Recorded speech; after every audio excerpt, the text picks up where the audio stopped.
What's going on, everyone? So today we have to talk about PancakeSwap because it is pumping massively. In my last video yesterday, I mentioned PancakeSwap was about to have a massive breakout, and it did exactly that. We're going to talk about where I think this thing is going next, and we're going to talk about some other gems that have been going off as well. Anyways, let's get straight into it. Remember, I'm not a financial advisor. None of this is financial advice, but let's talk about this. So as you can see, the price of PancakeSwap is at $4.17. That's 8.7, well, 9.1% now in the last 24 hours, 65% in the last 7 days for PancakeSwap, 53% in the last 14, 72% in the last 30, and 120% in the last year. That's absolutely crazy. PancakeSwap is doing phenomenal right now, really. So not only is PancakeSwap doing good, but it seems to be BNB season because all of the top trending cryptos inside of crypto right now, they're all BNB coins. Look, I don't know about this XX network, right? So the first one though, yeah, that's Ethereum. But the first one here is CZ's dog Broccoli.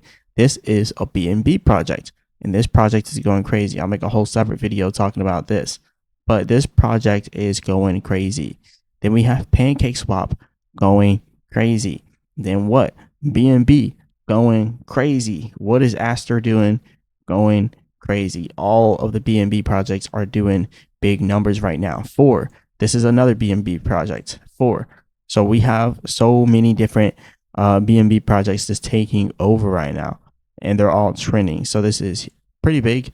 This is BNB season, and not to mention, BNB itself being up pretty much, it was up 7% in the last 24 hours before I started the video. But look at BNB, like $1,300 right now in BNB. So that's a lot of money just in BNB right now. So all the money circulating in the Binance Smart Chain is definitely going to help out PancakeSwap as well, because PancakeSwap is a huge part of the Binance Smart Chain. The Binance Smart Chain doesn't operate the way it should without PancakeSwap. So they kind of need each other. So that's pretty bullish. Now, the video that I did yesterday, it was $37 or not 37, $3.79. So yeah, it was at $3.79 yesterday. And then I made a video about it. I was like, hey, this thing is about to break out massively. And that's exactly what this thing ended up doing. So guys, we're just waiting for it. I have this set up right here. So just getting up to our previous all-time highs. Well, a little bit above it, but getting to previous all-time highs, that's 1,800%, right? So I think that PancakeSwap could possibly do that. It could possibly do that, and even getting above it. I'm putting $50 as the highest target I think it can do during this run. Some people might think it can get higher. I think $50 is realistic, but there's a possibility that it doesn't reach it. So, you can make your own predictions, but personally, I'm putting it at the previous all-time high / $50. $50 in like the best case scenario. But yeah, I think PancakeSwap does have some potential here. Now, looking at some of the other charts, we can pull up the 4-hour chart here on PancakeSwap.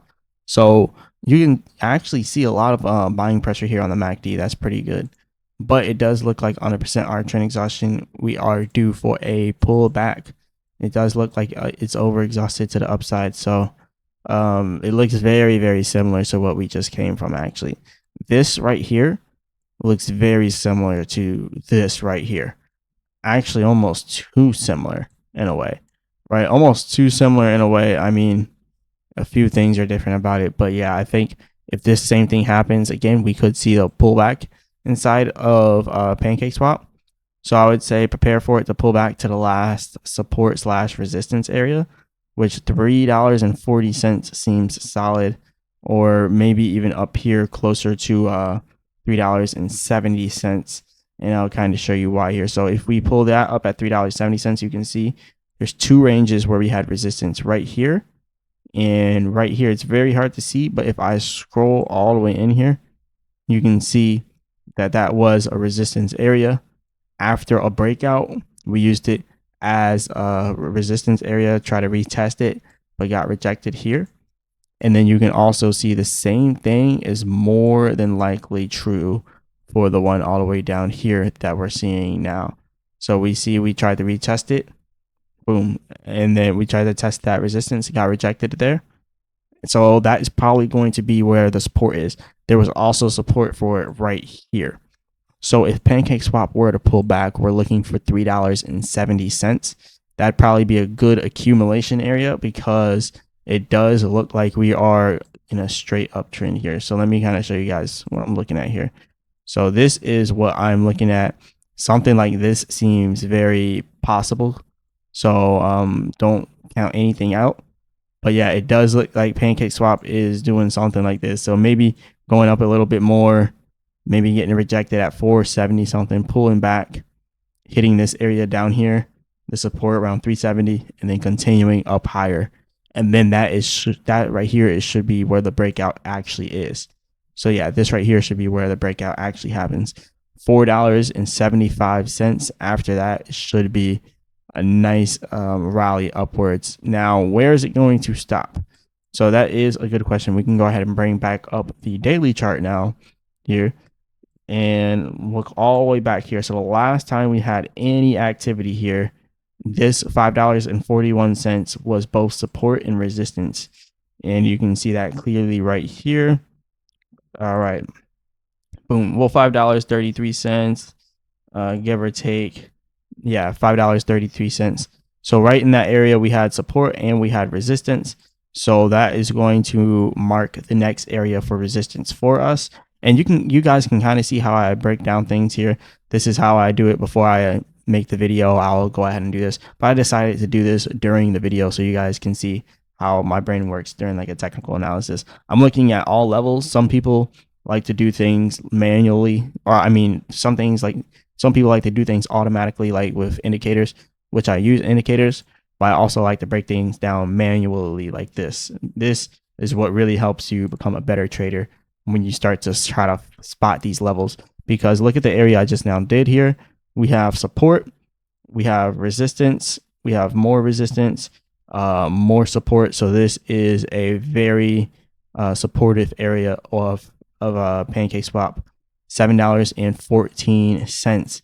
So if PancakeSwap were to have another breakout, what we are looking for is to come up above this trend line and then just have like a parabolic move upwards, right?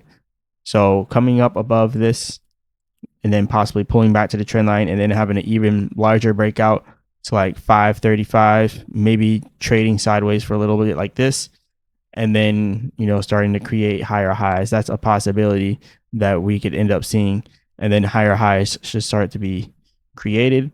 So that is a possibility, but you know, this can be spun at either direction, right? And this can be spun in either direction. Now on the daily chart, lots of buying pressure on the MACD as well. So that's very, very bullish for PancakeSwap as well. The %R trend exhaustion on the daily chart is definitely not overexhausted yet. So it has a lot more room to go. I think that we can easily get to $5.30 very soon. $5.30 should be coming soon, but that's a major resistance area. And then after $5.30, there's little to no resistance going up to $7.14. Little to no resistance. And this is what I mean. When you look over here, all the way from this area right here, let me get my drawing out, all the way from here, all the way up, little to no resistance between there at all. Same thing here. When it hits this region, it's fast moving. So when it hits this region, it's more than likely going to dump or it's going to pump, but it's going to do whatever it does very fast in this region.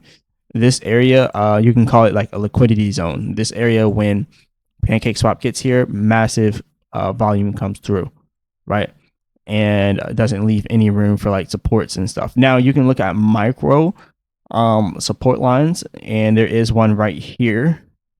So you can notice that if you scroll in, you can see how it bounced off the micro support here, and it bounced off the micro support here, and a little bit on this candlestick here. So, you know, you can break it down a little bit more into like micro areas, but there's still little to no support between $5.30 and $7.14.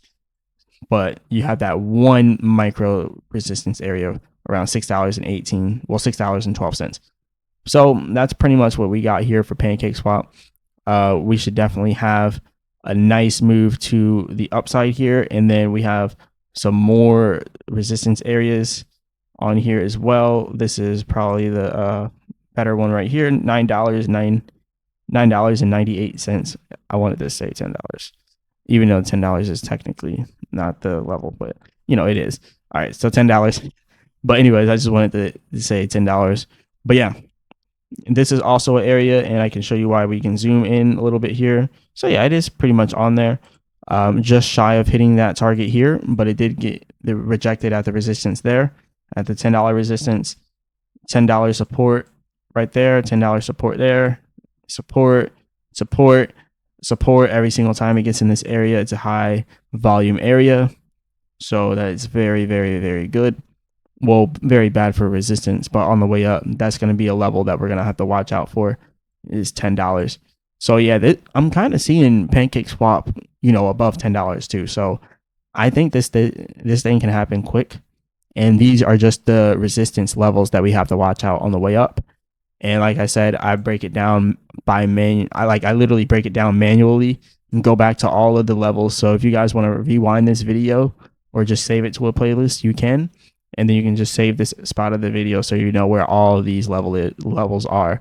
So as you can see here on the side, it has all of these levels on the side. Also, we got $10 as a resistance, $7.14 as resistance, $6.12, $5.33, $4.75, and then we have this one right here, which is $3.70. So let me know what you guys think about this. Definitely hit the like button and subscribe. Remember, I'm not a financial advisor. None of this is financial advice. Leave a comment in the comment section, all that good stuff. And as always, I'll be back with another video.